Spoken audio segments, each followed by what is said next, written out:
Sivakarthikeyan sir ஒரு ஃபங்ஷன்ல சொன்ன ஒரு விஷயம் என்னன்னா, நான் வந்துட்டு பிஇ, எம்பிஏ படிச்சிருக்கேன். ஸோ இது சொன்னோனே நெறைய பேர் நீங்க நினைக்கலாம், "என்ன நீ படிச்சது ஒண்ணு, என்ன நீ இப்ப வந்துட்டு சினிமால நடிச்சிட்டு இருக்க?" அப்படின்னு நீங்க கேட்பீங்க. ஸோ நான் படிச்சது ஒண்ணு, பட் எனக்கு சினிமா அதாவது ஆக்டிங்ல இன்ட்ரெஸ்ட் இருக்கனால நான் இந்த ஒரு ஃபீல்டுக்கு வந்துட்டேன். ஸோ எந்த ஒரு பேக்ரவுண்ட் இல்லாம எந்த ஒரு ஃபீல்டுக்குள்ள போறதுமே ரொம்ப கஷ்டம். ஸோ அப்படி வந்துட்டு எந்த ஒரு பேக்ரவுண்ட் இல்லாம நான் இப்போ இந்த ஒரு ஃபீல்டுக்கு நான் வந்திருக்கேன்.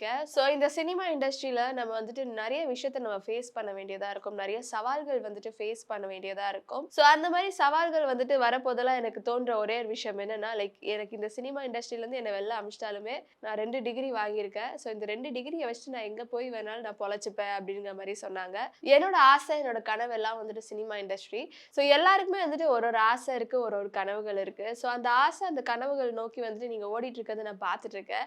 ஸோ கண்டிப்பா வந்துட்டு நீங்க அத அடைவீங்க. நம்ம வந்துட்டு ஒரு ஆசைப்பட்டு அத நோக்கி நம்ம வந்துட்டு ஓடுறோம்னா, கண்டிப்பா வந்துட்டு நம்ம ஒரு நாள் அத ரீச் பண்ணுவோம் அப்டின்ட்டு ஒரு மாரி மோட்டிவேஷனா எல்லா இளைஞர்களுக்கும் வந்துட்டு சிவகார்த்திகேயன் சார் பேசியிருக்காங்க.